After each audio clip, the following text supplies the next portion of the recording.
My channel. మనం ఇప్పుడు most important, ఇప్పుడు అందరూ కూడా ఎందుకు అన్‌హ్యాపీగా ఉన్నారు, అన్‌హెల్తీగా ఉన్నారు, ఆ కమ్యూనికేషన్ అనేది ఎందుకు గ్యాప్ వస్తూ ఉంది, ఒకరితో ఒకరు మనస్ఫూర్తిగా ఎందుకు మాట్లాడుకోలేకపోతూ ఉన్నారు అనడానికి ఒక బెస్ట్ ఎగ్జాంపుల్ లాగా చూద్దాం మనం. మనము ఒక సోషల్ యానిమల్ అంటాం కదా, సంఘజీవి. మనకు సోషల్ మీడియా వచ్చిన తర్వాత చాలా ఒకరికొకరు అందరూ కూడా చాలా దగ్గరైపోయారు. ప్రతి ఇంట్లో జరిగేటటువంటిది, సమాజంలో జరిగే ప్రతి విషయం కూడా మనం వితిన్ సెకండ్స్‌లో చూస్తూ ఉన్నాం, తెలుసుకుంటూ ఉన్నాం. సంతోషపడుతూ ఉన్నాం, బాధపడుతూ ఉన్నాం. అంటే మరి ఇక్కడ మనం ఎందుకు అన్‌హ్యాపీగా ఉంటూ ఉన్నాము అంటే సోషల్ కంపారిజన్. Social comparison. అప్పుడు ఎవరైనా ఎక్కడికైనా వెళ్లారు అనుకోండి, మనకు ఎప్పుడో వాళ్ళతో మాట్లాడినప్పుడు మాత్రమే ఆ విషయం పలానా దగ్గరికి వెళ్ళాము, అక్కడ చాలా బాగుంది, అస్సలు అడ్వెంచర్స్ అన్నీ ఎంత అద్భుతంగా ఉన్నాయి తెలుసా, మీరు కూడా వెళ్ళిరండి అని చెప్పేవాళ్ళు. ఇప్పుడు అలా లేదు.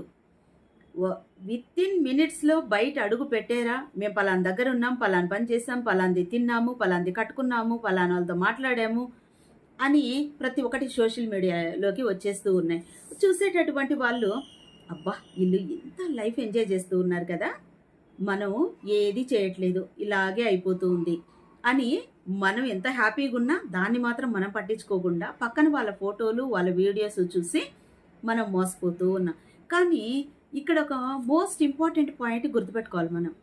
ఎప్పుడు వాళ్ళు సంతోషంగా ఉన్నట్టు, నవ్వుతూ ఉన్నట్టు ఉండేటట్టువే సోషల్ మీడియాలో వేస్తారు. కానీ వాళ్ళకు కూడా ప్రాబ్లమ్స్ ఉంటాయి, వాళ్ళు కూడా అన్‌హ్యాపీగా ఉంటారు. అవన్నీ తీసుకొచ్చి సోషల్ మీడియాలో పెట్టట్లేదు కదా.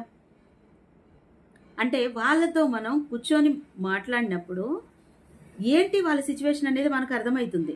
కానీ సోషల్ మీడియాలో చూసినటువంటి ప్రతి ఒక్కటి మనం ఫాలో కాలేదు, మనం ఆ విధంగా లేము, మనం అంత సంతోషంగా లేము అని వాళ్ళకంటే మనం చాలా హ్యాపీగా ఉన్నాం అనేటటువంటి విషయాన్ని మర్చిపోతూ ఉన్నాం. కాబట్టి ఈ కంపారిజన్ పిల్లల దగ్గర నుంచి పెద్దల వరకు, పిల్లలకి పక్కన స్టూడెంట్స్తో కంపేర్ చేస్తే బాధ, పెద్దవాళ్ళకి, జెంట్స్‌కి వాళ్ళ సంపాదన, వాళ్ళు ఉండేటటువంటి లైఫ్ గురించి కంపేర్ చేస్తే కోపం, లేడీస్‌కి వాళ్ళు చాలా అందంగా ఉన్నారు, మనం అట్లా లేము అని ఎవరన్నా గన కంపేర్ చేస్తే బాధ.